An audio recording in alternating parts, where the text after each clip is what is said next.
a Friday afternoon. I'm sure we all have other important things to do, like meetings, and I'm aware that few members are also traveling. It's 12:31.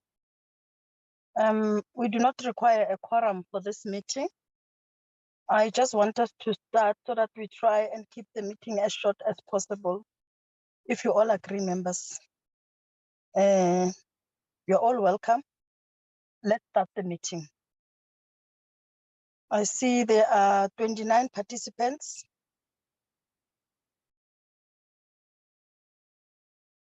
On the platform. Yeah. Okay.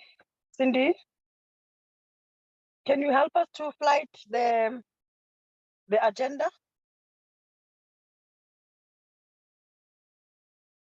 Can you help us to flight the agenda, Cindy? Yes, Chairperson, it was shared just now. I'll try it again. It seems you weren't seeing it.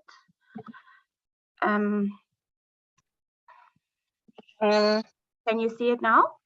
Yes, I can see it now. I can see it now. I think we only have one agenda item, which is the briefing by the Secretary to Parliament on the institution's performance in the first quarter of 2022-2023. Chair?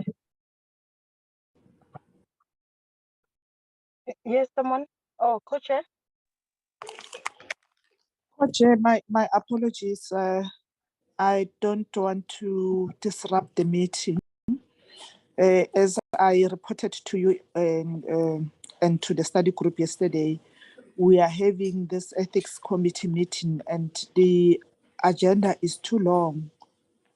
We are still on item number 2. So I'm requesting your humble self and the committee members that we be allowed to continue with the matters of ethics. Myself, Honorable Lesoma, and Honorable Hai. We request for your indulgence on the matters, on the Okay. matter. All right. Recording in progress. That's fine. That's fine, co-chair. Ethics is very important, and I know that the meetings are scheduled once in a while, especially if there are matters to be processed. So it's fine. You are excused. Cindy, can we then deal with further apologies if there are any? Yes, Chair, we received an apology from Mr. Khadebe, who is traveling. Mr. Moletsane will have to leave at 1:15 to attend to a prior commitment. And then I've noted the 3 apologies of Mayor Lesoma, Mr. Khai, and Mayor Mahlangu. So we have an apology of almost 8 members. No, we only have apologies from 5 members. Mr. Moletsane is in the meeting at the moment. He will only leave at 1:15. Okay. So we have sufficient members to proceed with our meeting. All right. Okay, can we start? Can I invite the Secretary to Parliament? Maybe before that, I'm not sure if the Speaker and the Chairperson of the NCOP, are they part of this meeting? The Speaker is on the platform, Chair. Oh, okay. Madam Speaker, you're welcome. Apologies, apologies, Chair. It is the office of the Speaker that's on the platform. Oh, not the Speaker. Not the Speaker, Okay. but the officers here. All right, it's fine. Can I then check if Ntate Masondo is on the platform? Apologies, Chair. Tata Masondo, I know he's traveling. Oh, I think he's in okay. Canada at the moment. Thank you, Chair. All right. All right, then let me then invite the Secretary to Parliament. He will then take us through the presentation. And we have noted the apology of the Speaker and of the Chairperson of the NCOP. Tate George, you are welcome. Thank you very much, Honorable Chairperson, and good afternoon to honorable members of the Joint Standing Committee, and good afternoon to my colleagues on the platform. I was hoping also, Chairperson, when you pointed out the presence of one of the presiding officers, Madam Speaker, I was hoping that she is connected as I look at the agenda. On our report, Chairperson, the report is on the Q1 performance of the organization in terms of April to June. And I would like the Secretariat to flight the report.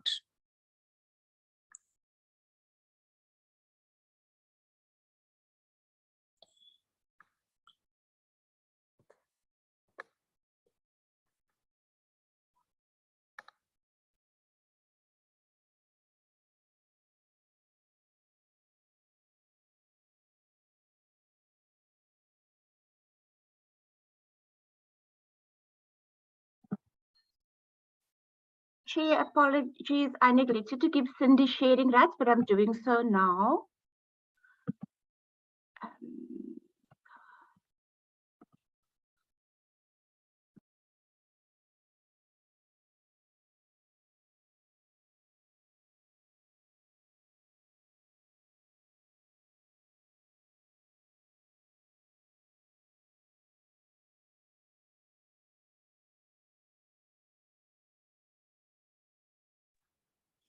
Thank you very much, Chairperson. I think the presentation is loaded. I'm not sure if Madam Speaker has not yet joined. I'm here. Oh, okay, okay. Maybe let me hold back. Yeah, thanks. Thank you very much, Honorable Chairperson Mabe. You're welcome, Madam Speaker. And Mashangu. Thank you. And honorable members of the Joint Standing Committee, members of management of Parliament led by the Secretary to Parliament, ladies and gentlemen, good afternoon. Co-chairs, as the Executive Authority of Parliament, we have over time interacted with this committee and often appreciate the robust nature of discussions that seeks to understand how Parliament as the lead component of the legislative arm of the state exercises its budget controls. This time, we are back to outline the underlying pillar of our budget account. Thus, the performance of Parliament is a key component of its success and ability to discharge its functions outlined in the annual business plans and its strategy for the 6th Parliament. It is for these reasons that the Executive Authority recently, we took very keen interest and appreciated the initiative of the new Secretary to Parliament, Mr. Xolile George, to provide the EA with a comprehensive and eloquent application for performance and strategy outline that will ensure that Parliament functions optimally and within the legislative instruments and prescripts of the Financial Management of Parliament and Provincial Legislatures Act. So, honorable members of the Joint Standing Committee, these imperatives include budgetary considerations for the rebuilding of Parliament to allow its business to run smoothly and fully post the fire disaster. As the Executive Authority, in all our EA meetings, we take keen interest of all management components of Parliament, business and performance, its success and ability to perform, and in justifying the value and budget and any possible budget and any possible budget review requests that Parliament may consider midterm. Lastly, please allow me to mention sharply that our performance and budgetary considerations are for the rebuilding of Parliament to allow its business to run smoothly and fully. most importantly, is the performance measures around ensuring security maintenance of our premises, administrative accountability of the financial spend of the executive, and oversight capabilities monitored by Parliament. Our performance on international relations in pursuit of global peace, stability, and economic development to translate into sound livelihood of our people. Firstly, in the country, in the region, in our continent, and internationally, all these is paramount. Lastly, the need in strengthening of the legislative sector and the annual law-making agenda by Parliament. Chair, all of the above mentioned speak to the need for capacity building and sound performance indicators. I will then allow, through you, Chair, the Secretary to Parliament to outline the detailed performance in this quarter of the year. Thank you very much, Chair.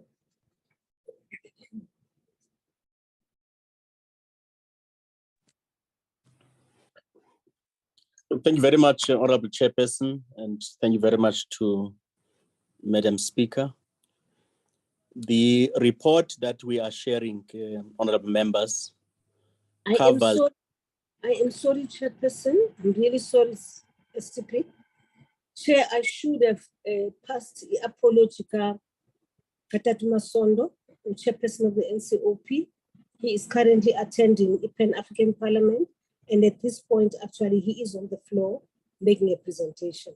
So he will not be able to join us. Thank you very much, Chair.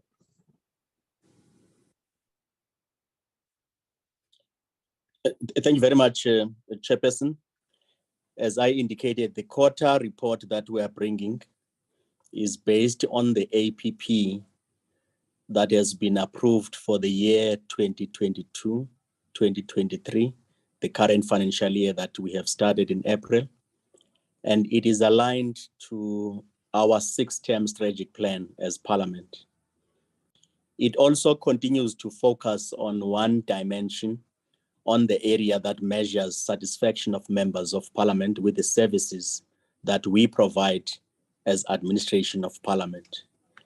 And it's also focusing quarterly to gauge the satisfaction of members through a survey that we conduct with all the members of Parliament, where ratings are focusing on 5 dimensions. And this dimension looks at satisfaction of members across the components of our service offering. And this is what we'll be reporting as we proceed. Around this area, we are also looking at deploying the instruments that are used for measuring the indicators that we have in terms of reliability, the usefulness, as well as the timeliness around issues of our work. And then it is also as a process and procedure, it uses a weighted average score of 5 to 5 dimensions. And this is similar to how we have reported in the year before this current financial year. We are also looking at opportunity to get direct feedback on where services can also be improved as we go forward.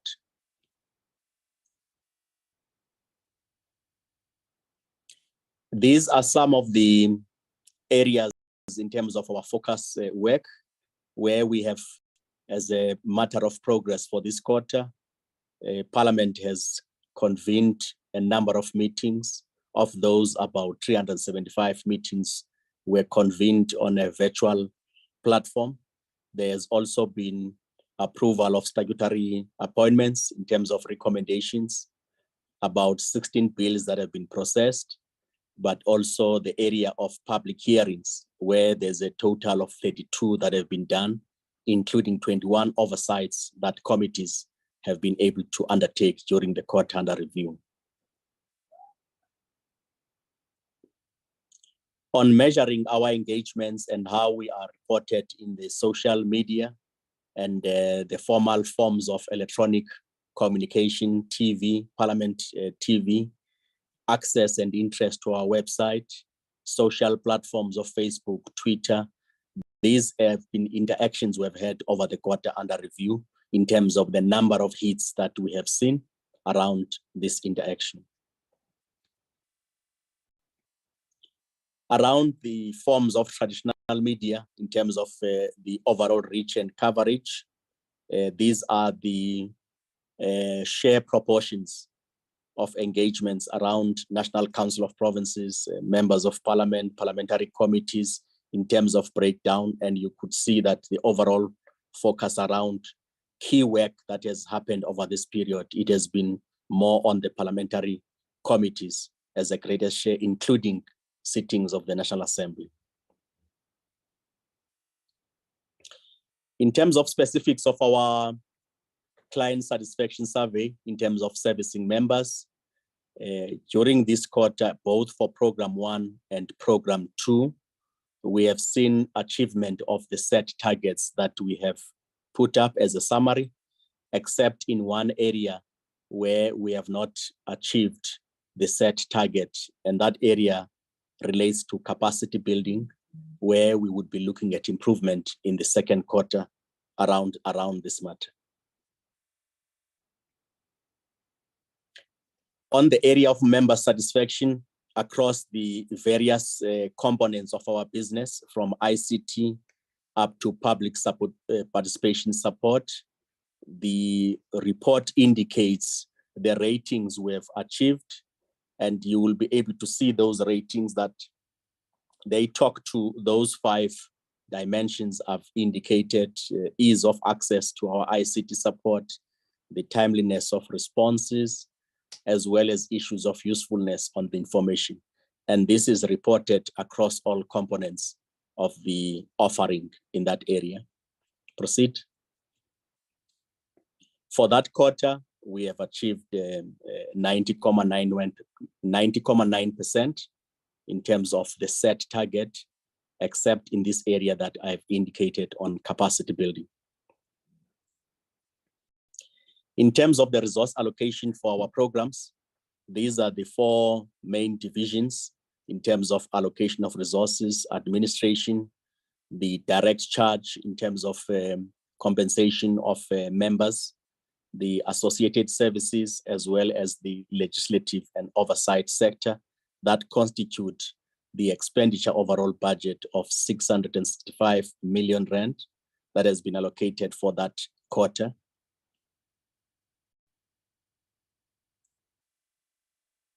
And this is the breakdown of that total amount and what were the actuals around that area. You would see on the total budget of 665 versus the actual expenditure 676, it does indicate that one of the components of the expenditure line items, which is the one of direct charge, there's been a slight over expenditure of about 115% for that quarter. And the overall budget was 121 million. And the result of that over expenditure is more informed by the budget reductions that we've experienced across like any other institution, as well as the 3% annual salary adjustment that has been approved by the recommendation, the Commission on the Remuneration of Public Office Bearers, as well as the report after it was signed by the President of the Republic. And that had to be implemented effective from the start of that quarter, which is 1 April. So we are projecting that over expenditure would be about 31.2 million at the end of the year. And that is the direct charge against the National Revenue Fund. And we'll be looking at that. On the budget allocation breakdown per economic cluster, these are the areas that have been allocated in total on the component of compensation of members, compensation of employees, goods and services, as well as the contribution in terms of transfers to political parties in accordance with the legislation that governs that, permit, as well as goods and services in terms of members' entitlement. That is the budget share allocation along the economic clusters. In terms of appropriation for each of these economic clusters, this report covers the financial performance around those areas, the actuals that have been indicated, and the variances in terms of the budget. So for that quarter, this is the report that indicates the allocative amounts versus the expenditure that has been realized across all those areas. So it does indicate a slight increase around 101% total. And the major attributed factor on that is what we reported earlier, the direct charge against the national revenue for the compensation of members, which is a charge against the national revenue, which they are able to cover at the end of the year. And this is the picture I've earlier on indicated, the total amount, and the rest of other components are within the expenditure line items in terms of the allocated amount, the target expenditure, except in this area that we have highlighted. On the area of goods and services, also it's within the budget. And in areas where the transfers of political parties, it does indicate an underspending of about 257,000 rand. And mainly it's due to political parties, some of them who have not yet submitted financial statements, and funds have to be withheld until those financial statements have been submitted.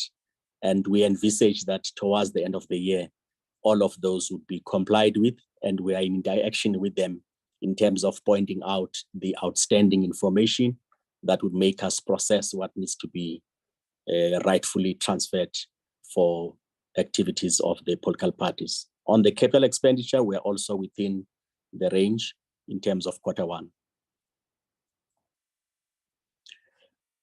On program 1, as indicated, all areas around performance, they are within the targets. We set 2 targets, and those have been reportedly achieved in terms of our measurements. That talks to digital services, that also talks to facility management services.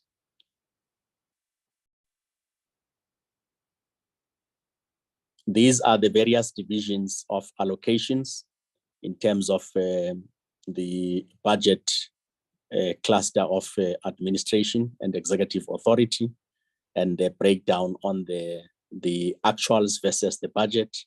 And all of these are within the budget range as allocated. This is just a narrative of those figures in terms of the percentages of expenditure for Q1, and we're comfortable that we are all within range in terms of management of the budget to carry out those functions. This is a breakdown by each of the sub-programs and the spending, and it is within the ranges as I've outlined earlier on. The sub-program on corporate and support services, Honorable Chairperson, these are the budget allocations totaling 148, and we have spent 146 million within the budget, and it is within the range in terms of our own target expenditure.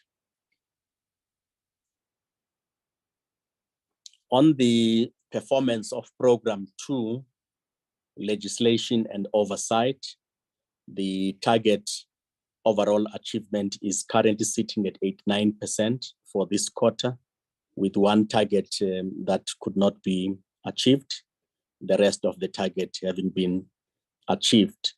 And this is just an indication of those areas where in 1 target, the parliamentary framework of annual parliamentary framework adoption has not yet been achieved, and it is a target that is running. And we envisage that this will be done and executed as we progress in the quarters of the remaining 3 quarters of the financial year. This is the area I've indicated earlier on, Honorable Chairperson and members, on the area of capacity building service. Members did indicate that they do have areas where they need us to improve on. And this relates to the timeous payment of fees, as well as improving communication about capacity building. And we will be looking at that area with the intention to effect improvements, so that as we go to the second quarter and third quarter, we are able to maintain a fair satisfaction of members on how they receive the offerings on capacity building as an institution. The rest of other components in terms of the advice components that members receive under that program, the survey indicates that members are fairly satisfied on the offerings around those areas.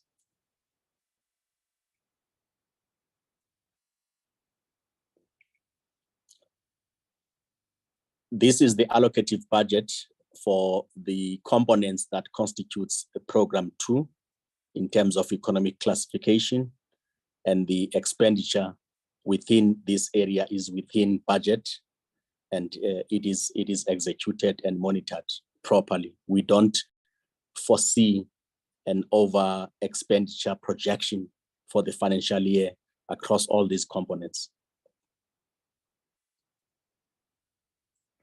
And this is the synthesis of the overall under that budget that we have spent about 98% on the area, as well as the component of compensation of employees is within range. The same for goods and services, as well as the capital expenditure items under that category.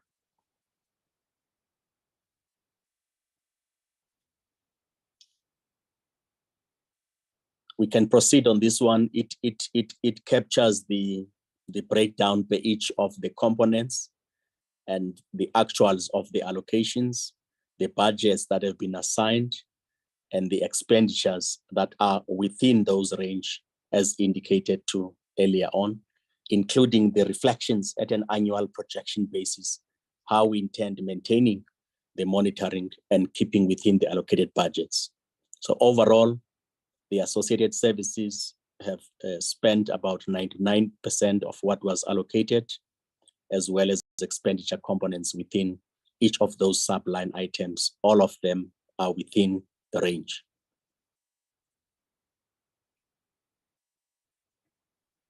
This is also the component of the direct charge of members. You would see the area we reported on the actuals that it was overspent, and our projections that it will be at 29.6% at the end of the financial year, about 115% for the first quarter. And that is attributed to the first quarter adjustments that have been made on the salaries of employees, including the reduction on the line item. And this is recoverable through the National Revenue Fund at the end of the financial year. That's the overall report for the quarter, Chairperson, based on the survey on satisfaction of members. But we do wish to express our observations on the report of how we are executing our performance management system, how it is aligned to the organizational strategy, and how it must support as underpinnings for the 2024 6th Parliament Administration priority areas. And we think there's room for improvement, and part of our review of the organization, Chairperson, would be to look at this matter of performance reporting so that we can also find ways of ensuring that there's greater alignment between what we report on surveys, what are the focus areas out of the 6 pillars of the Parliament's 6th administration, and what can we do to move the organization from process reporting, but to also cover all areas that can take us to the full appreciation of greater alignment of the balance scorecard of a public institution like ourselves, areas around outcomes reporting, to move from outputs and also look at outcomes and impact. And that is realizable once we take the full exploitation of the balance scorecard measurement. And we'll be reviewing our performance, we'll be reviewing our strategy for this year, and we will be able to report to the Joint Standing Committee what are some of the improvements we can effect so that the individual performance of employees of Parliament at the level of administration is aligned to the portfolio scorecards of business units. It's aligned to the functioning of each of the houses, the National Council of Provinces. It's also aligned to the National Assembly, so it jointly can feed to the macro focus of the organization. And that requires us to revamp so that we can achieve greater alignment and synergy across the organization. And we will be working out on a blueprint to outline how we intend to progressively effect changes with the intention to improve how we measure performance and how do we rally the entire organization towards greater achievement to make sure that performance of the functions of Parliament around lawmaking, performance of Parliament around oversight, and performance of Parliament around public participation and deepening international fora, plus greater collaboration and coordination of intergovernmental relation, is given concrete expression of how we will be able to measure whether indeed oversight is improved and whether indeed we have been able to ensure that government and the executive are responsive to issues and there's greater levels of accountability. So that require robustness in our infrastructure of performance reporting, performance monitoring, so that when intervention have to be undertaken, there's a timely interaction that we have and make sure that the work of committee were able to measure it and align it to effect improvements, especially on the outcomes-oriented reporting arrangements. And that process will be outlined, Honorable Chairperson and members, and we will be able to share over the remaining periods for this financial year how we intend graduating the organization to greater levels of performance management and alignment with the strategy. Thank you very much, Chairperson.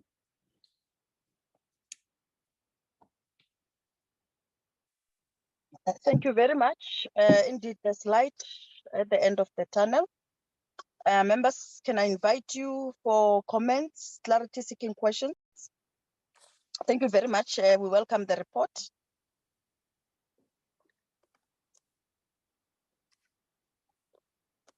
Can I get an indication from those who would like to raise? I see Honorable Singh and Honorable Tim.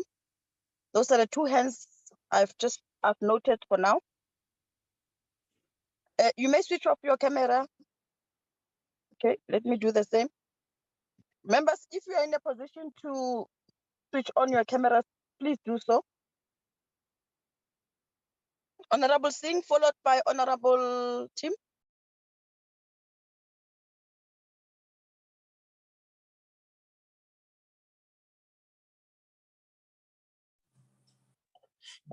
Thank you very much, Honorable Chairperson. My camera is a bit awkward because I'm sitting somewhere. Thank you for the presentation and thank you for the speaker's introductory remarks. Yeah, I have a few questions and thank you to the Secretary of Parliament. I have a few questions. The political parties that have not submitted the financial statements, could we have an indication of who they are? Of course, it's going to prejudice them because they would not receive allocations. Secondly, in that quarter, can we have an idea of the savings on travel? Because members have not been traveling to Parliament.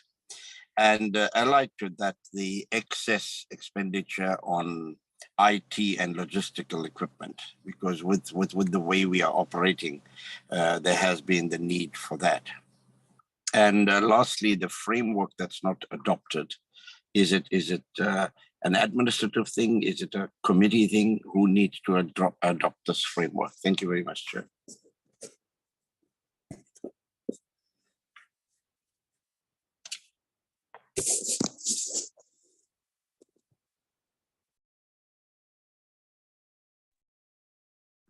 Chairperson, proceed. Yes, Honorable Tim. Thank you, Chairperson. Chairperson, I'm calling from Acacia Park, so you know what the signal is like here.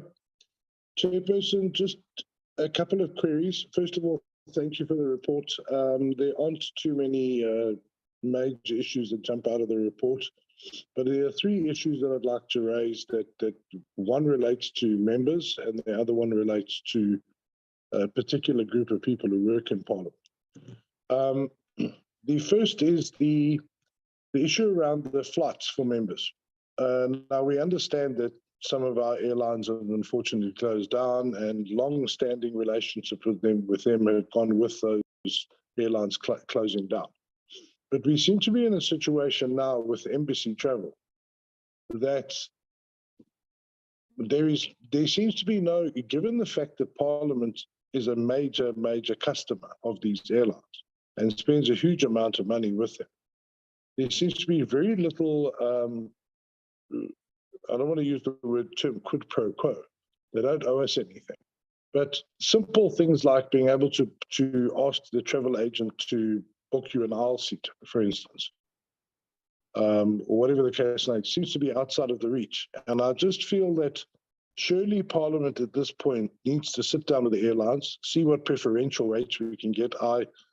When I fly Safair, I see the massive amounts of money we pay, despite being a very regular and strong client. And I just feel that we need to flex our muscle a little bit with these airlines and just say to them, look, we're a big client.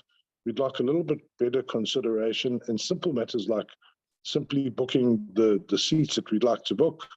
We don't have to go online. If I fly Safair, I need to go online and actually book a seat. Otherwise, I have no idea where I'm going to sit on the plane. And for instance, in my case, I need to sit in an aisle seat. And I'm sure many other members have the same problem. So the question to the Secretary of Parliament is what interaction are we having with those airlines to, number one, try and get better rates as a large regular customer, and then secondly, what sort of add-ons can they give Parliament when embassy travel deal with them?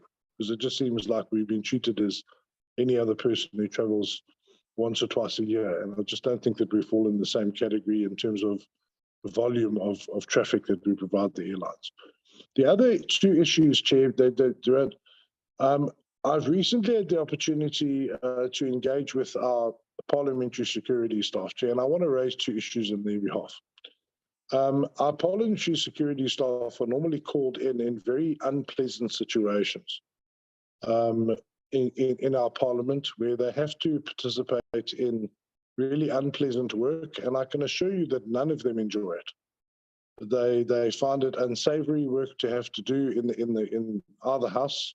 They don't enjoy doing it, but at the same time, they come in for a lot of stick.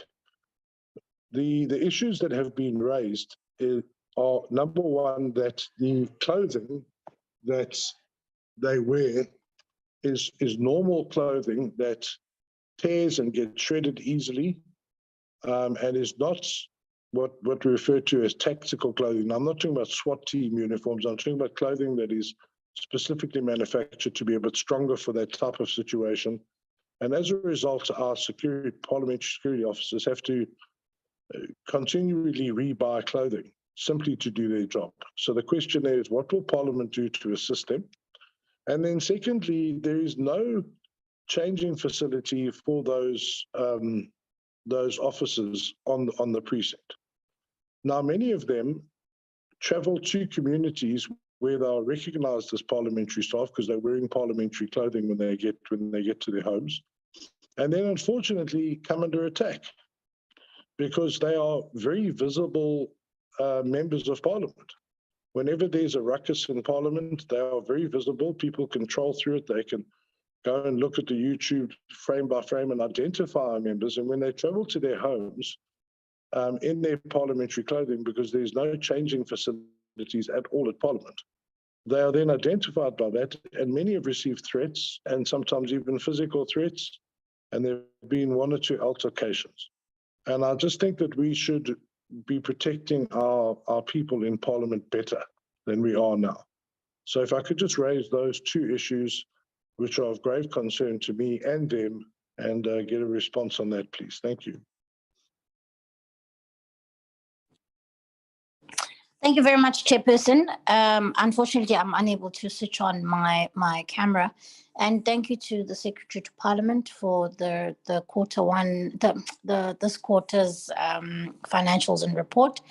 There are just two issues that I would like to raise. The one really pertains to, I think the Secretary spoke at length about the experience of members in terms of the kind of monitoring and evaluation that is done. But also I want to raise this issue because I think it pertains to the experience of the public when it comes to the institution. As the rules also or the rules of the House dictate, that it is quite important to understand that the institution does not belong to us, it belongs to the public. So, Secretary, I just want to understand, I mean, the issue around the barbed wire around Parliament has been raised. I'm not sure if you've had an opportunity to give feedback on what that has been about and what the way forward is. And I think it speaks to a broader issue of, a parliament that doesn't look like it is welcoming to visitors or to the public, which brings me to the next point. I mean, public visitation was closed down during COVID for good reasons, because access had to be limited.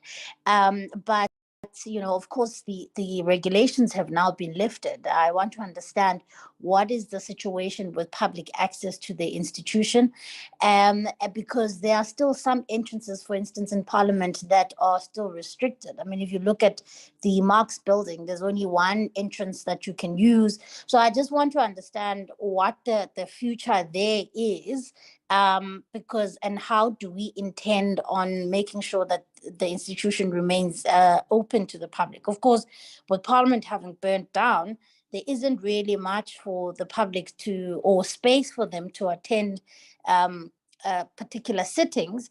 But, the public is obviously allowed to sit in on portfolio committees and the like. So if we can just get a sense of how are we accommodating our and being mindful of the fact that we've got an obligation to the South African public to be a public institution, and how we're managing all of that.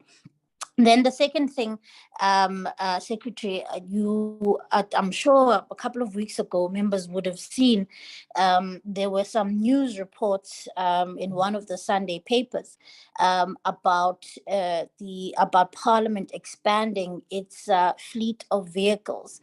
The story was not very positive on the side of Parliament, and so I think perhaps it might be useful for the Secretary to maybe give us an indication of, what has sparked the need for the expansion of the fleet of the vehicles of Parliament, considering the fact that I think there were 2 new vehicles that were purchased for the presiding officers in 2020. Just so that as also members of Parliament, when we are asked about these things, then we can be able to provide a good response and not simply say we don't know. So those are the 2 things on my side. Thank you.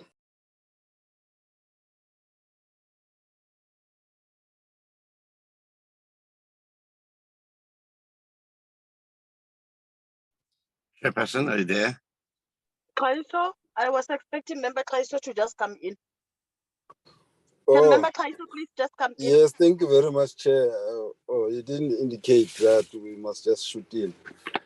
Yeah, thank you very much, Chair. And I want to thank the Secretary of the Parliament for presenting this report before the committee. And in fact, I must comment that it captures a number of issues that we have long been raising in this committee. We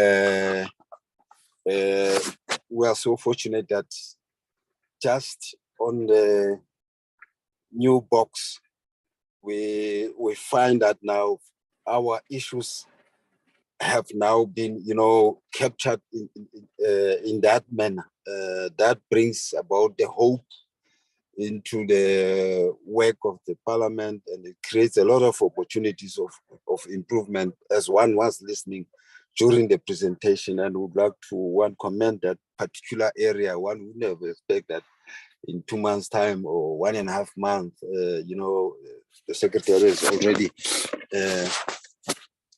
in our shoes in as far as what we were thinking as members of this community, and we have been raising very critical issues, even including on the issue of the budget of the Parliament. So where I'm getting to now is on the slide which makes reference to, you know, on the issue of, you know, bringing Parliament to closer to the people, you know, through communication, media, etc., that you spoke about. Now, what I want to, in fact, it's an input around that particular area, because we're doing service. It's good amongst ourselves, but then I think one extra mile that we can go is also for the Parliament to see the possibilities of, or exploring the possibilities of taking up survey, you know, as to, you know, how even ordinary voters, you know, view the work of Parliament, you know, because a number of platforms, they are not really available to ordinary poor, unemployed, many of them in our communities, to be able to access Twitter, access WhatsApp. You know, the challenge of Wi-Fi and data is always, as you would understand, the situation of unemployment in the country would lead to a situation where our youth are unable to access information on work, you know, and many opportunities that they are missing. So now there are lots and lots of debate that are shaping in the Parliament in as far as you know, our committees are concerned, and the work of, you know, different portfolios and executive. And also doing the oversight work, you know, because you would understand some of the portfolio committees public hearings, they are only limited to, you know, physically in only few areas, and would not go as you would expected to go town by town. But then at least if we have a situation where we, you know, these platforms become, you know, easily accessible of communication in the informal settlement, mostly affected poor communities don't understand these complicated stories that we are arguing about sometimes here. They only hear about them during, you know, ritual meetings, that so and so, or what, or this and that, the government. So the rest, they need to hear themselves, you know, they need to hear by themselves what is actually being discussed and how can they participate. So now I think as one element of, you know, or empowering that level of oversight, I think it is also necessary to look at that anew, or how can the office strengthen that area, you know, of participation, because it's very, very much key.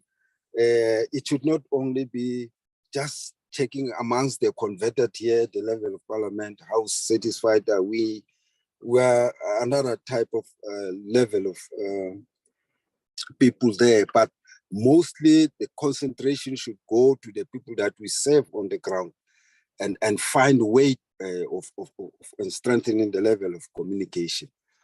So I think in that aspect, one would be satisfied around it. But with the rest of the areas that the report is, you know, elevating and capturing, including the issue of, I think the issue on the capacity of the members, it shouldn't be left, you know, unattended, because as you would understand, perhaps you might have seen some reports that there's always, you know, a temptation to lag behind, especially around fees for members to can be able to be capacitated, and the payments is done late or not at all, or always in dispute, or there are many stories related to that. It needs to be attended so that at least that can be seen to be of assistance to the members.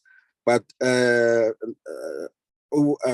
I'm quite satisfied with the presentation that at least creates a more sun that we will be seeing in future. Thank you very much, Chair.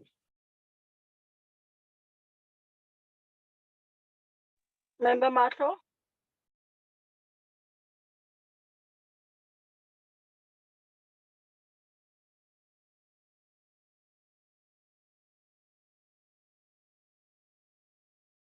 Member Matlo? I'm here. Hello. Yes. Hello. Oh, thank you very Yes, much. we can hear you. All right, thank you very much.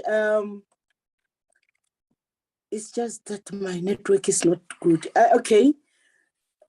I have few questions to the presentation, but I would like to appreciate the presentation and also give my greetings to the chairperson and members of the portfolio committee, including the leadership in Parliament and the secretary. My question will be that Parliament has identified only 2 strategic priorities for the 60th Parliament to strengthen oversight and enhance public involvement. As much as I had some of the members of the committee have already touched on some of the things that I wanted to say, but let me ask so that I can be able to be clarified. What progress has Parliament done in terms of the enhancement public involvement through various identified platforms, and what is the cost implication of this?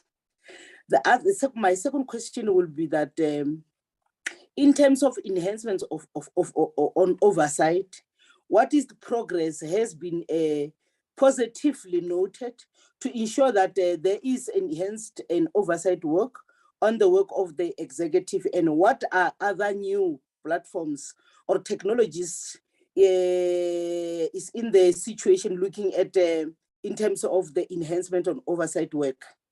And the last thing that one will also look at is once the clients, there is this issue on client satisfaction, which I think is a form of sort.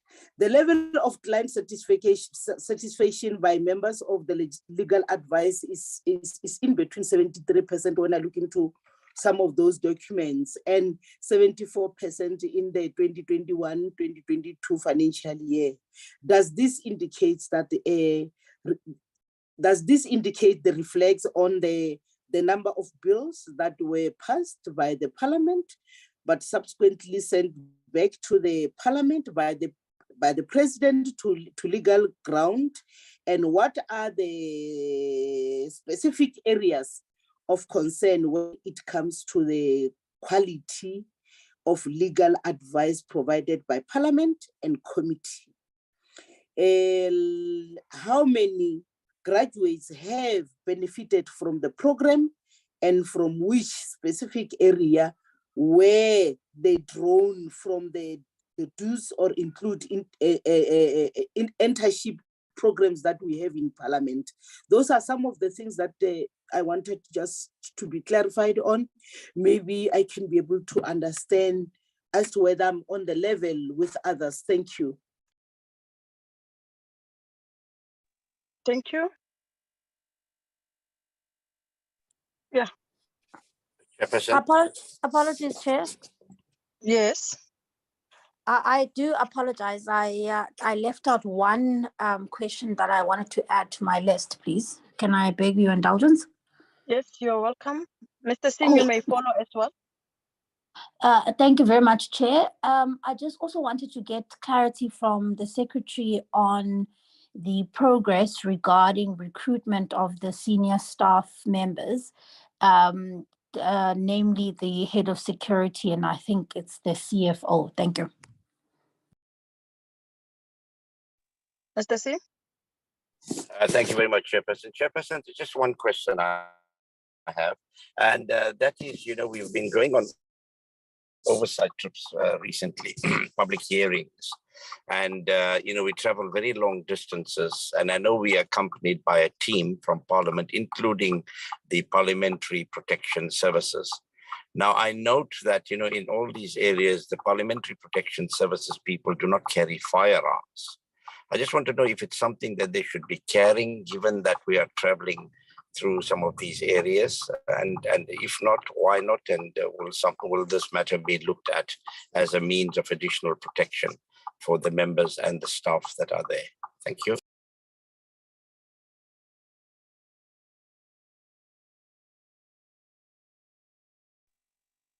No further hands. I will then invite the Secretary to Parliament to respond to questions raised. No, thank you very much, Honorable Chairperson, and thank you very much to the members. Perhaps I would start with the issue of our report for this quarter. I did indicate the limitations of how we are reporting. I've also indicated that there is room for improvement, and we would effect that improvement in a structured manner. And that also speaks to broadening the scope of measuring performance of Parliament. I indicated earlier on the areas around the 5 pillars of the 6 Parliament strategy. And I would like the Secretariat to flight the first 2 slides that speaks to the strategy map and the pillars of our priority until 2024, so that we can contextually relate to the changes that will be necessary to address the issues that honorable members are raising. The current focus, for instance, that we have as a report looks at the issue of satisfaction of member services, which is one dimension of our service offering to make sure that performance of the House across all components is effectively executed. But as we do so, it must also help us to make sure that when we deal with satisfaction of members of society, how do we measure that part? And this strategy map indicates macro direction that we must look at. The issue of contributing to the reduction of poverty, unemployment, and inequality. And what is the role of Parliament in ensuring that in the context of its own mandate? So these are longitudinal strategies. And on a long-term basis, you need to measure progressively what is the impact of our work to contribute to the rest of government, the rest of society, tackling the constraints that South Africans face daily around the grinding levels of poverty, the relativity of poverty, and how do we make sure that the questions of deprivations of our people are addressed? So what is the role of Parliament to deploy its transformative agents to deal with those questions? How do we measure? If we say this 5th administration is handing over to the 6th administration, the 6th administration of Parliament hands over to the 7th administration, how do we progressively measure when we receive a report from the executive that indeed these macro challenges are being tackled? It will be very important that our strategy agenda helps members of Parliament to progressively see on an annualized basis what is the extent of poverty.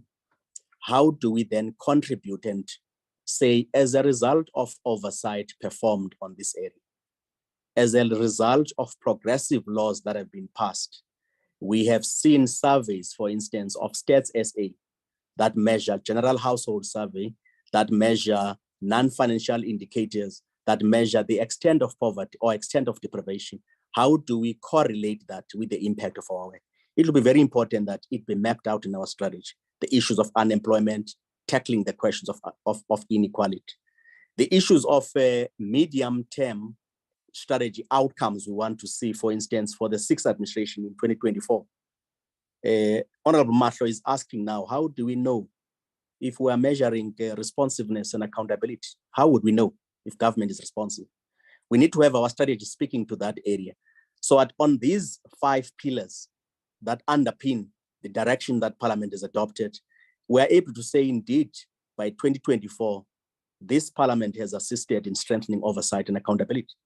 But without steps taken annually on a quarterly basis that build progressively, how is oversight strengthened? And how do we relate to the performance of oversight?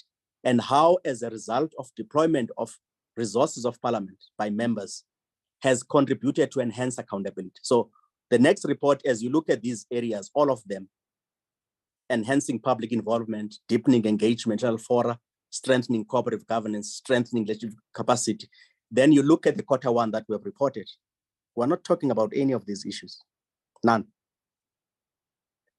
We're not talking about these issues. So it will be very important that as we revamp our strategic orientation, it helps Parliament on an annualized basis to begin to see how it goes forward. Can you reflect on the next slide just to underscore this point further? The next slide of the high numbers, 375 committees and so on. Yes, the slide before.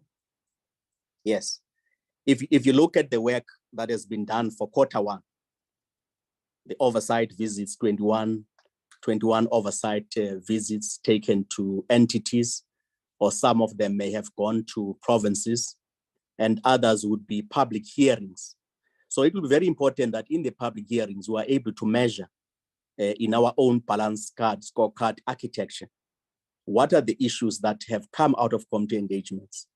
How do we synthesize that from our policy analysis unit? And how does it feed back and empower members so that they are able then, through committee works across the National Assembly, across the National Council of Provinces, when the executive comes and accounts or report progress, you are able to synchronize issues that have been received from public hearings or issues received through processing of bills, and be able to measure that the communities are satisfied with our work, or as a result of oversight that has been undertaken, this is how we are able to measure the performance of the institution.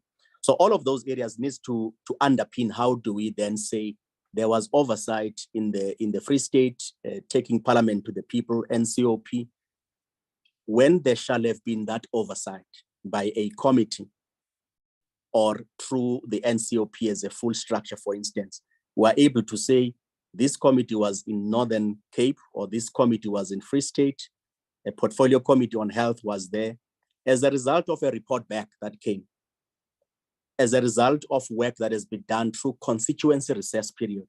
This is how the feeder mechanism has helped Parliament to improve on its oversight, how it has improved on responsiveness of government in dealing with those matters. Those would have to be implemented in a manner that empowers the shift from process measurement to qualitative shift of outcomes and impact. And outcomes and impact are not of a short-term measure, but no doubt you could progressively determine that this is how you can correlate the impact of oversight, public participation, capacitation of members with the outcome that we're beginning to see. So re-engineering our model of execution of strategy would help us to make that qualitative shift in terms of the paradigm. So we will be able to come back to the committee to outline how do we intend maturing our balance scorecard so that it helps us to go beyond what is on the strategy map outline that we have indicated. If you go back to that first strategy map, so if you look at the hierarchy in terms of inputs, activities, predominant focus is on activities and inputs. So we need then to gradually move out of that zone and begin to see how does outcomes of the work of Parliament start pointing in a positive correlation to measuring outcomes. So an outcome and an impact-oriented design model must be able to capacitate the administration to ensure that members are able to start measuring and society is able to start seeing that as a result of the impact of our work. Health committee visited Northwest as an example and pick up that a number of clinics don't have chronic medication. And when the committee comes back with a report that says, we have seen 18 clinics, people don't have chronic medication, or there is not even basic medication, how does that committee ensure that through its own work of oversight, it's able to transmit that to the executive? And in its subsequent engagement, positively, there may be a measurement that says we have now begun to see clinics that are supposed to open 8 o'clock to 4:30. Indeed, they don't count people and end them at 4 o'clock. They begin to do the work up until 4:30. Or Committee on Education visiting a province, Eastern Cape, So committee must not realize after 6 or 8 months with a well-established performance system, with a well-established strategy agenda, to begin to see that in Q2, Q3, there's a shock that books have not been delivered in schools in the Eastern Cape. How do we correlate that at a provincial level, as well as resources that might have been approved through a budget vote passing, with the numbers that needs to be attached to those? So creating rigor in the performance system enables and empowers members to be able to discharge their responsibilities much more appropriate. And that is a function of a proper design in the strategic orientation of the organization, to make sure that it links the outputs to outcomes, and outcomes begin to point a trajectory towards impact. And that's the direction that we are talking about, the qualitative shift of measuring this issue. The members also indicated around the need to measure participation of citizens also on the surveys. And indeed, honorable members, this is what we'll also be looking at, to make sure that we create a right balance of checking the participation of members through public participation, and how do they receive and perceive of the work that is being done by Parliament, with the intention to make sure that both houses, members in their own work, are getting a feedback that says, this is how we receive the interaction you have, and balance that with the satisfaction of members. So creating equilibrium on internal measurements of performance with the external factors in terms of the core mandates of Parliament out focus would require substantive rethink of our own capacity as an organization. So there's seamlessness between content work, policy work, impact evaluation, as well as activities that relate to our work. So that's the kind of shift we are talking about. On the other matters, my colleagues will be able to share responses where they drive those specifics, chairperson, and on the non-payment of members, which party, I would ask our finance manager to look at that. And on the members' issues, engagements on flight, Ms. Harper would respond on that. And on the change rooms of security, Ms. Zungu would respond. On the work of the framework not yet adopted, Mr. Kaso or Mr. Pindela would be able to respond on those areas. I would like to ask and invite my colleagues to start picking on those areas. One issue raised around when will we be filling capacity in the high levels in the organization, appointment of the CFO, as well as appointment of the security head. Honorable Kwakube has raised the point. We are in the process, as we have indicated in the last sessions of the Joint Standing Committee. We are in the process of working on that process, meaning over this 2 months period that I've had the appreciation of where issues are in the organization, I intend prioritizing those 2 positions. And in this month of September, I'll be able to look at a reviewal of the positions of the CFO, as well as the head of security. But both of them are integrally linked to the operating arrangements in terms of the structural review of the organization. And as we do that, it will be undertaken in the context of that. But I do not envisage delaying that matter any further. And hopefully before we start the financial year, we would have ensured that those 2 positions, critical as they are, we have capacitated them and secured the right capacity for the organization. Thank you very much. My colleagues can pick up those elements we have not touched.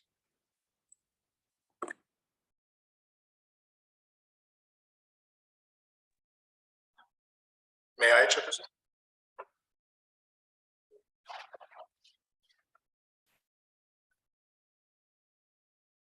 Mr. Mele is up to. Thank you. Just to respond on the issue of the annual program framework, this is indeed an annual target. The framework is generally adopted in November for the following year. So the framework for this period has not yet been adopted. Basically from March, from April going forward. The framework that we have is the one that would have been adopted last year, in November last year. Thank you so much.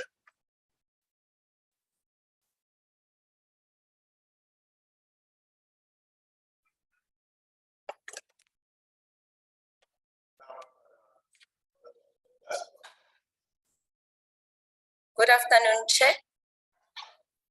This is Mabatu Zungu.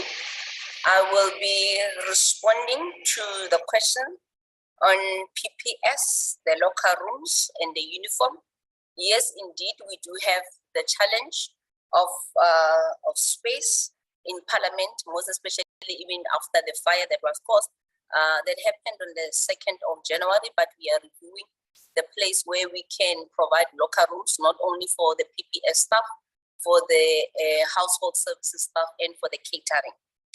But Chair, when coming to the uniform, we are reviewing the uniform that is stronger, but in the meantime, we have issued the uniform to all the protection services. After every second year, we issue the uniform that is sufficient enough to ensure that our staff, they are able to change on a daily basis. Thank you. Chair, if I may.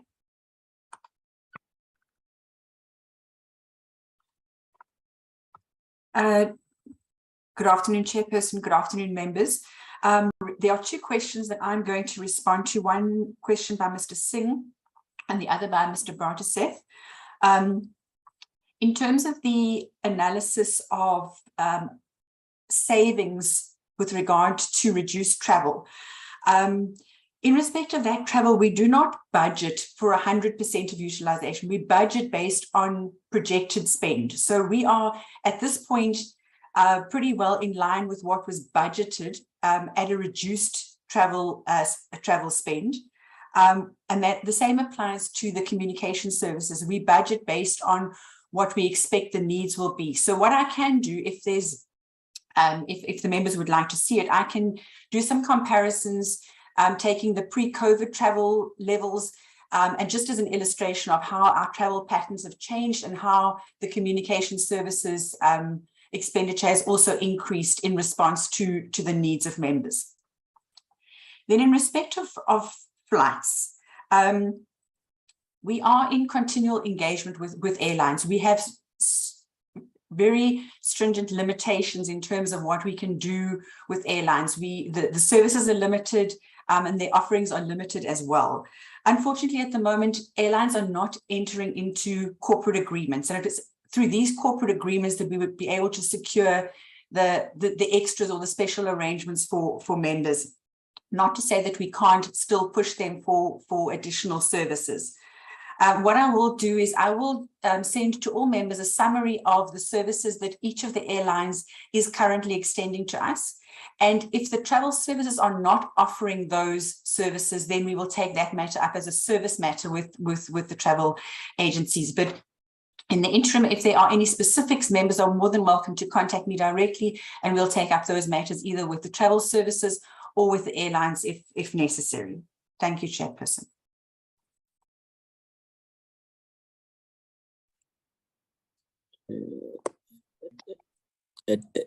Through you, Chairperson, I'm not sure if there's any of my other colleagues who would like to respond so that I can deal with the other remaining components.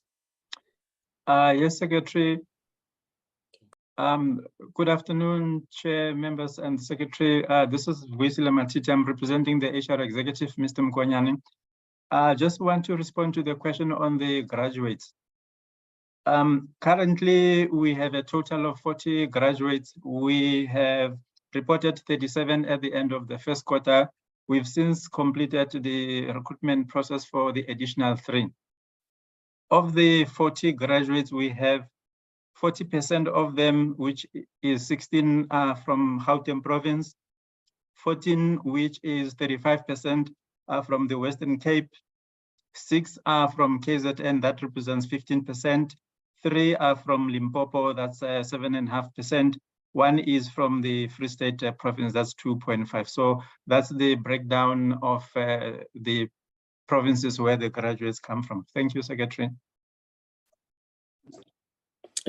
Thank you very much, sir. On 2 issues through you, Honorable Chair, the issue raised about security of Parliament. Maybe before you move, I think the question also wanted to understand in which departments or areas the graduates are being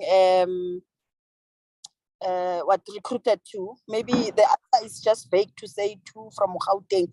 We also want to know what is it that they are being recruited for. Thank you, Secretary, if I may. Please proceed. Okay. Chair, 3 of them are based in the National Assembly. The other 3 are in the National Council of Provinces. 2 of them are in committee section, 2 in legal services, 1 in public education, 3 in internal audit, 2 in financial management office, 3 in supply chain, 2 in the parliamentary budget offices, 3 in ICT, and about 11 in catering services, 2 in the Treasury Advice Office, and 1 in Parliamentary Communication Services. Thank you, Chair.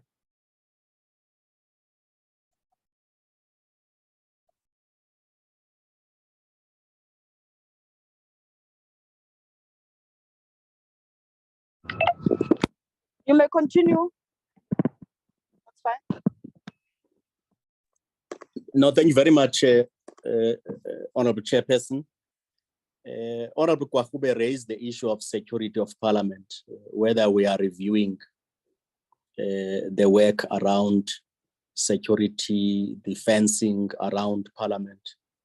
And I think the question needs to be understood in terms of the difficulties we also face. Yes, we are reviewing those members, those security measures, honorable members, but it also requires of us to strike the right balance between deepening vulnerability of the institution given where we come from, the unfortunate incidences of attack, the numerous attempts that police and our parliamentary security staff keep on experiencing around these matters. I have had an opportunity to meet with the National Commission of Police in July and indicated the issue of the barbed wire that has been put up. And they did indicate to us that based on their own assessment, they have also, on the request of Public Works, and closing the area that is behind parliamentary buildings where the fence is quite low to make sure that there is greater improvement in the security around that area.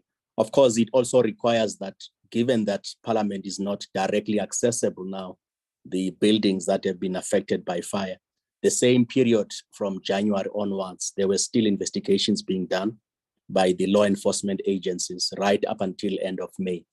So there is still need for us to ensure that we protect the institution so that we don't also suffer other unforeseen incidences. But access for the public is also requiring of us to balance with the need that at this moment we're also operating on a hybrid basis, certain committees sitting physically to the extent where it is possible, but also a combined meeting arrangements where public are also able to follow on through the platforms we have. So it's about striking the right balance. And when we review the overall security assessment that still needs to be done as a result of the fire, we will be able to make a determinative view about how do we gradually review the measures where there's a relaxation required and what needs to be done to make sure that we don't also create difficulties around this.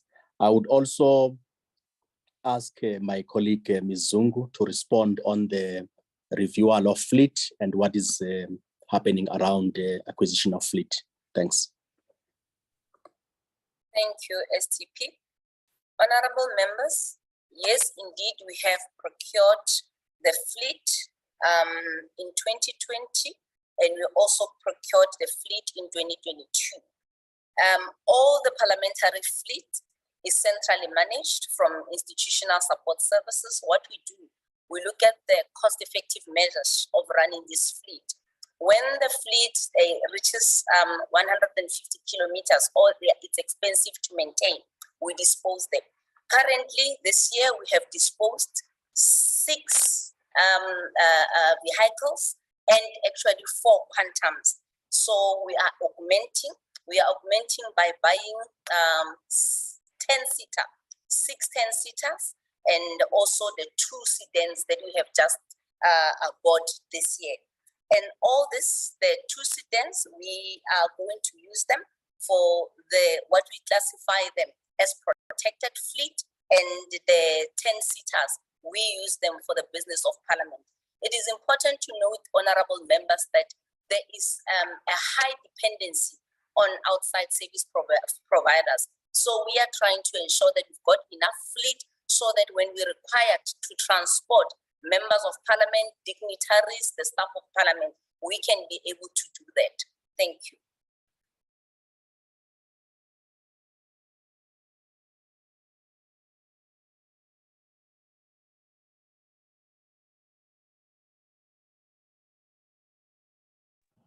Chairperson.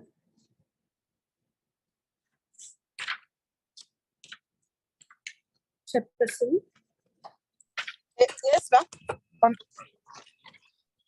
You may go ahead. I was hoping that the secretary will take over immediately after Ms. Zungu, but he's just quiet.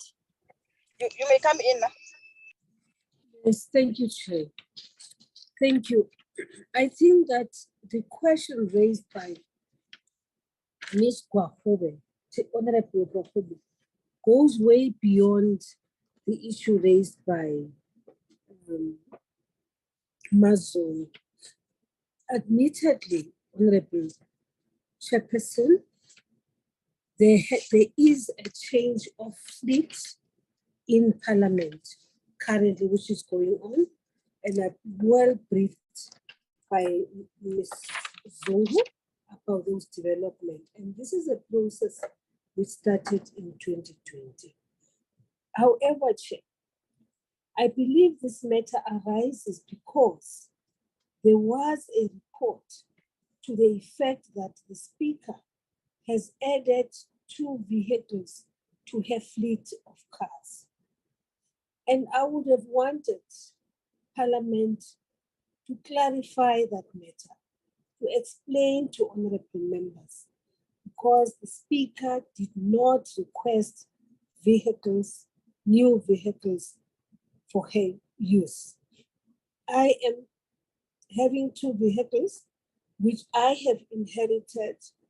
Parliament bought 2 other vehicles and have added 1 to the fleet and removed the 1 car. So I just think that for people to rest the matter in the eyes of the South African public, which believes that I had decided that there should be additional cars to the fleet of presiding officers. It is proper that those who deal with those issues should actually clarify the matter and even provide context to it, because no presiding officers actually requested new fleet. Thank you very much, Chairperson.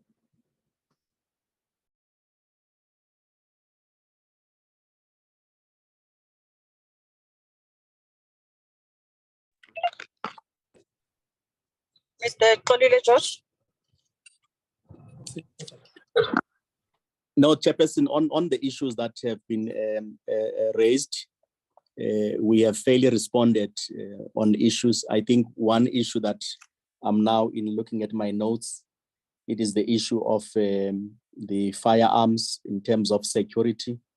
I would like to be given an opportunity to go back and look into our current policy on security and movement of security with firearms on international engagements.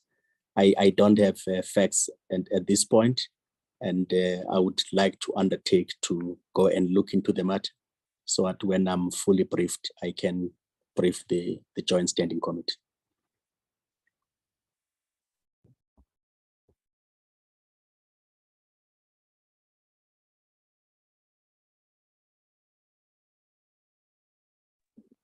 Okay, work in progress. Thank you very much. Members, do you feel that there are questions that were not responded to, where you would like to make a follow-up?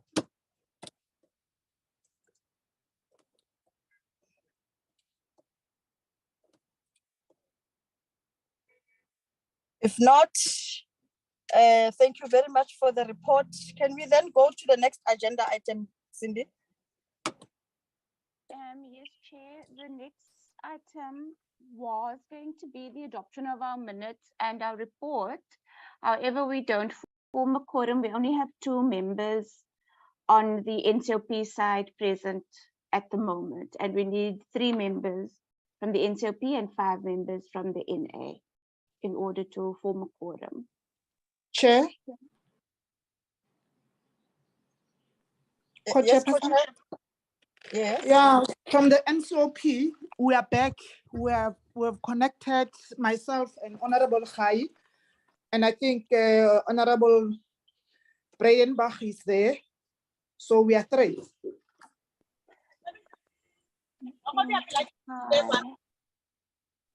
You mean Honorable Brauterset, not Breitenbach. Oh, Branda's team. Sorry. I see. Six. Sure. I thought I got your name. Apologies, Chair. I will just check on Mr. Khai quickly. I don't see him yet. I'll just double check to see if he's trying to connect. No, Chantal has just confirmed that Mr. Khai is not on the platform. Chair.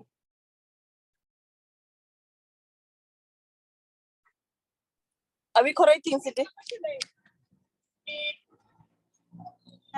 Mr. Khai is not on the platform yet, but I quickly want to check on him, or perhaps Chantal. No, but there's nothing urgent about us approving the minutes, Co-Chair, unless if you feel this otherwise.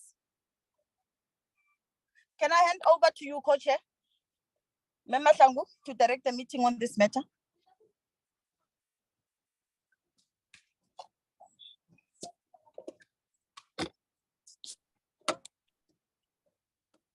Member Hlangu, I'm handing over to you, please, ma'am,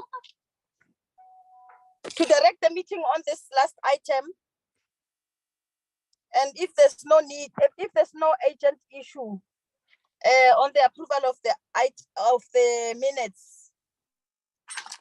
He's looking in. Okay, great. Co-Chair, can you hear me? I was saying that yes, I'm handing over to you for the last part of the meeting so that you can direct us on this matter. And maybe if there is no agent item, agency with regards to adoption of minutes, we can then adjourn the meeting, but I'm handing over to you, Chair. Okay. Honorable Chairperson. Yes, Honorable Chairperson. Yeah, sorry, I lost connectivity for a while. I don't know if they answered that question on the political parties that haven't submitted their financial statements, audited financial statements as yet. Okay. Honorable Mabi? Yes, Chair. Can you respond to what Honorable Singh is asking? As I'm disorganized here. I just logged in. Please. My humble apologies. He needs clarity Honorable on the Singh. issue. Yes. Yes. He needs clarity on the issue of the allocation of political party. Or am I correct, Honorable Singh? Sorry. Can you repeat your question?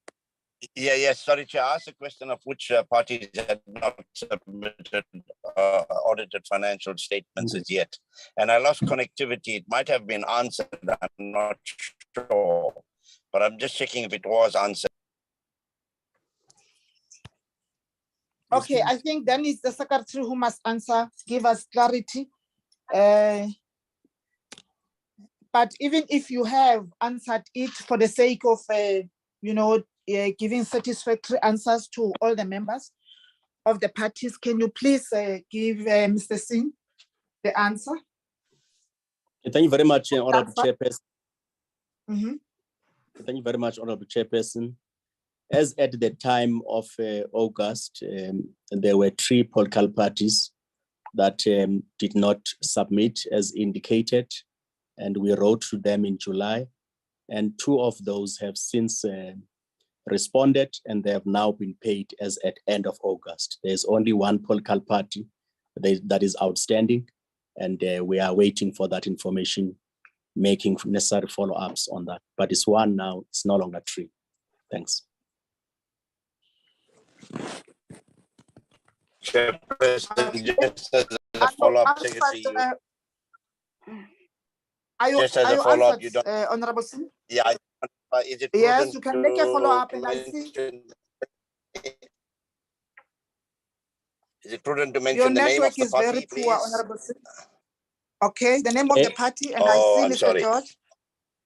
Okay. Through you, Chairperson, as we have not been communicating it in that manner before in terms of disclosing the parties. We have been interacting with them, clarify matters, and make sure that there is payment. So I'm advised, Chairperson, that this has not ordinarily been indicated that party A is the one that is outstanding. So I can take guidance if we need to mention the name. I think we don't need to mention the name for now until you communicate to the affected party. Thanks, Chairperson. Thank you very much, Chairperson. We have communicated to all the parties. As I said, there were three. Since have since submitted the outstanding information, we are still waiting for another one to come back. Okay. Thanks, Chair. All right. Thank you. I don't know if the speaker was, are you satisfied with the clarity that was given on the issue of the fleet? Honorable. Yes, thank you very much, Honorable Chairperson. Of course, I would have expected that the official who responded to this matter would have indicated that the speaker actually gave an instruction right from the beginning when that broke out, that they should clarify that matter, that there was never a request for an addition to our fleet. Thank you very much. So it was their initiative at the level of the administration on the basis of a plan, which plan has been there, which they started implementing in 2020. That's all I thought they would have really clarified amongst others, so that there's no impression created that we've been extravagant. Thank you very much. Okay. Thank you very much, Speaker. The reason why I went back to you to verify whether you were happy with the answers is because even myself, I wanted the implementers to confirm, so that you are not seen as a person who is defending herself in this regard. But if we are to pass on this matter, if members are satisfied with the answers, it's not an issue anymore, we can then pass. Can I get an indication if members want to follow up on the matter? I don't want to leave things standing or hanging. Okay. With that, Cindy, what is the next agenda item? Chair, the next item is the adoption of our minutes, and then the adoption of our quarter one, our report on Parliament's performance in quarter 4 of the previous financial year. Okay, those they were sent, by the way, beforehand to the members to go through them. Can you flag the minutes first? I think that's what comes.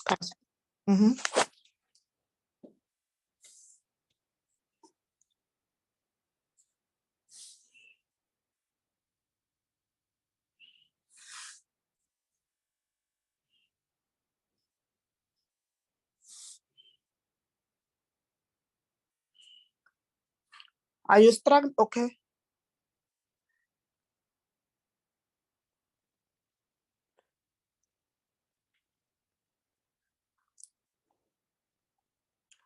It looks like Cindy is still struggling to get the minutes, but we have received the minutes, honorable members. Chair, are you not seeing them? Let me try again.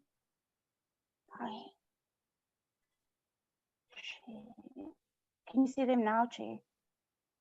Okay. Oh, there you are. Thank you. Those are the minutes of the 3rd of June. Apologies to interrupt, Chair. There's a hand from the Secretary to Parliament. Okay. You can go No, thank on you very and much.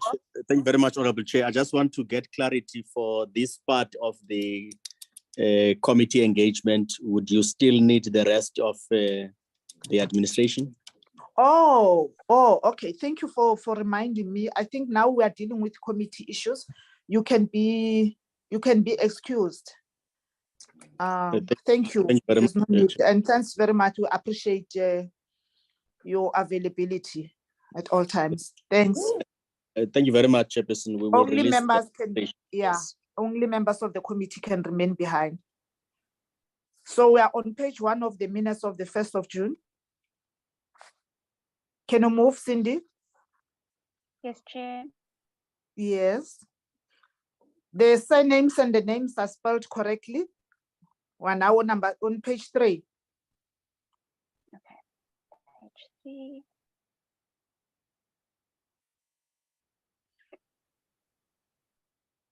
On page 4, members, if you want to correct something, please feel free to shout. Page 5.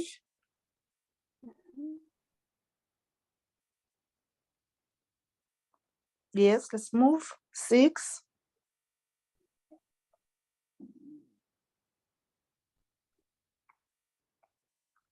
Shout for my attention.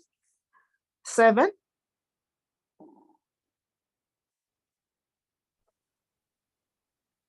Page 9. 9.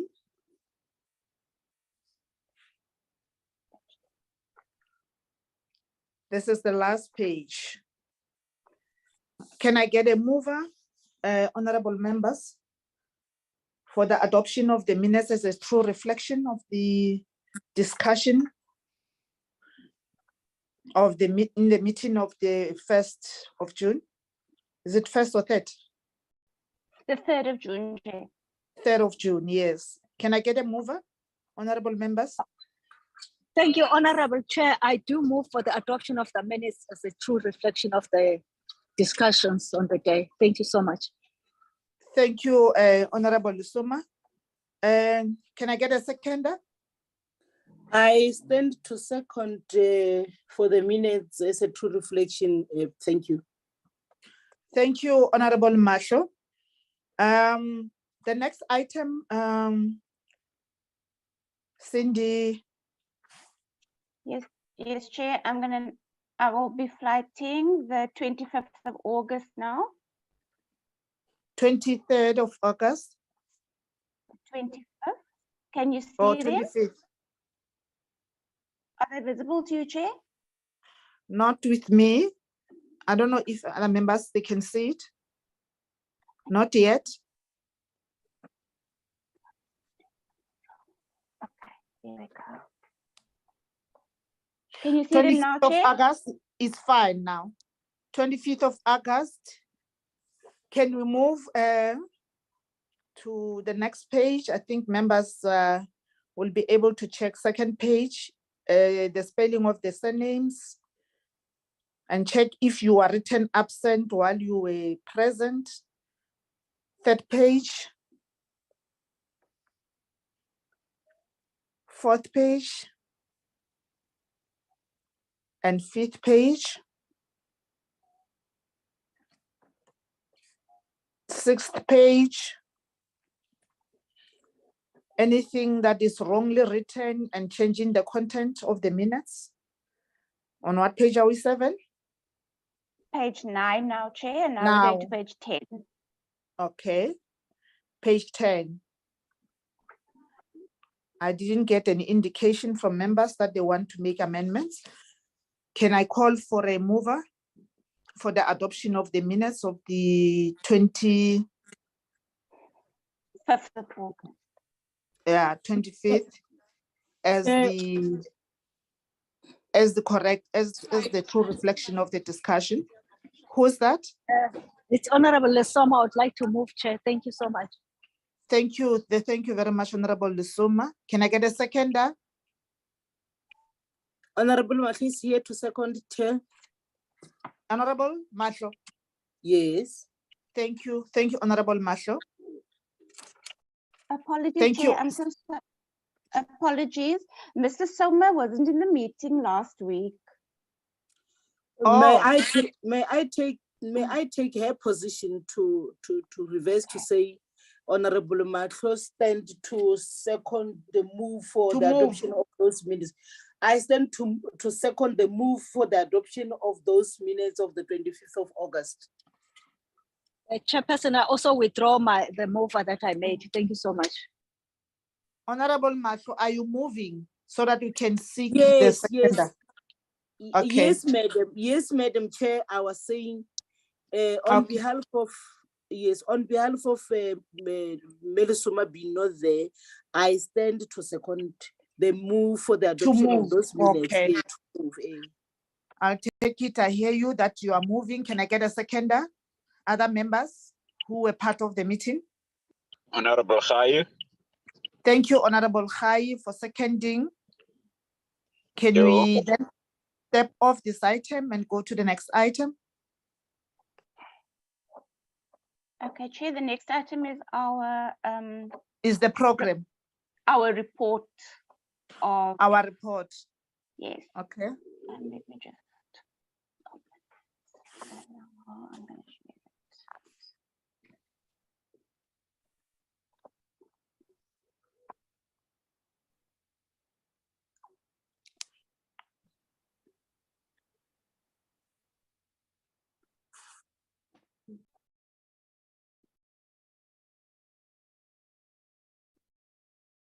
Can you see the report, Chair? Not yet, my dear.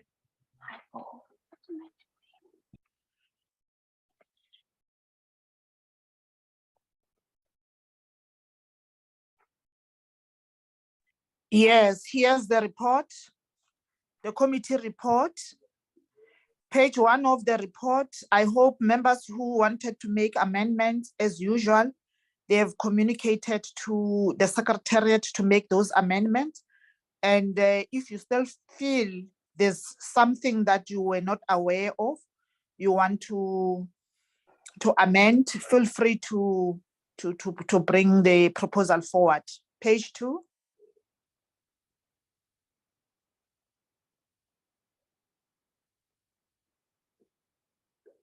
Page 3 of the report. Page 4.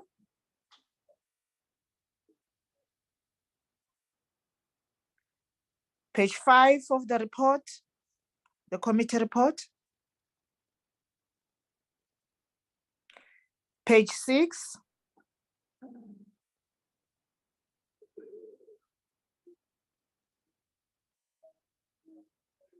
Page 7.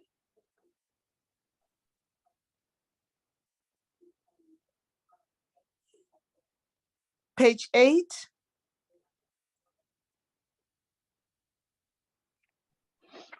This is 9. Page 10. Page 10. Page 11.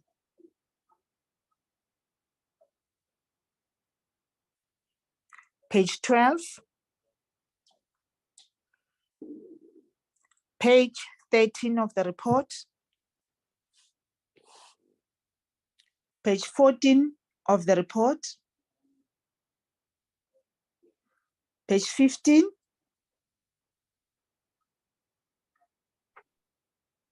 Page 16. Honorable members, you must stop us if you think you are fast. Page 17.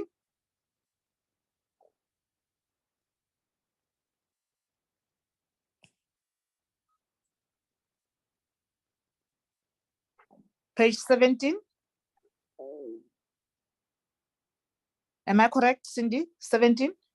Yes, we did 18 now, Chair, and this is 18? page 19. This is page 19. 19? This is 19, yeah. I'm slow, I'm using a phone No because I'm problem. traveling, yeah. Page 19, let's go.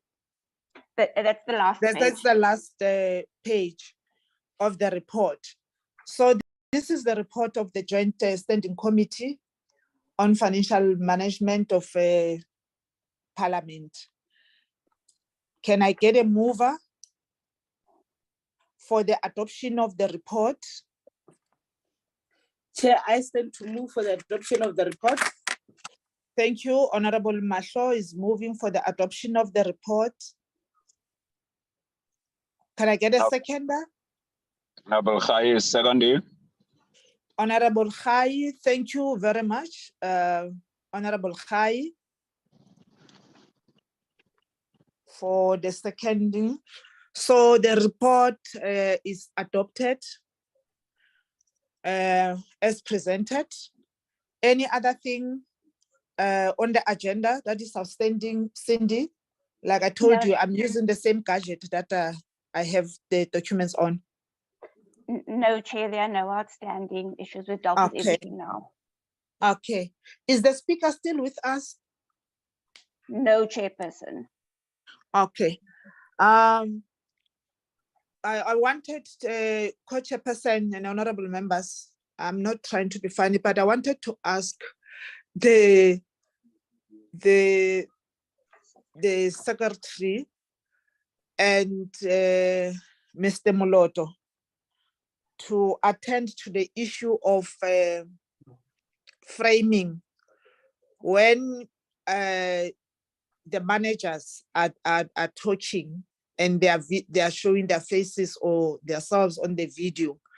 Their mouth cannot be shown. You can only see from the nose upwards. There's a lot of space, so that needs to be attended to because they need to lead by example. So let IT have them. They must know that they must pin themselves and frame themselves. It's a concern that I have because our meetings are public and that it does not give a good reflection of us as a committee. Honorable members, I want to take this opportunity and want to thank you on a Friday for availing yourselves for the meeting and for those who were in the other meeting to make it to this meeting. Thank you very much, honorable members, and I wish you a blessed and a restful weekend. I know restful it's in inverted commas as political leaders. Thank you so much. Sisters Guarube, how are you? Have you rested enough? Yeah, I'm good, Chair. Thank you very much. I'm good. Thank you, Chief Whip. Thank you, Chair. Thank you. Thank you. Thank you all. Bye. Thank you, Chair. Thank you, Co-Chairperson.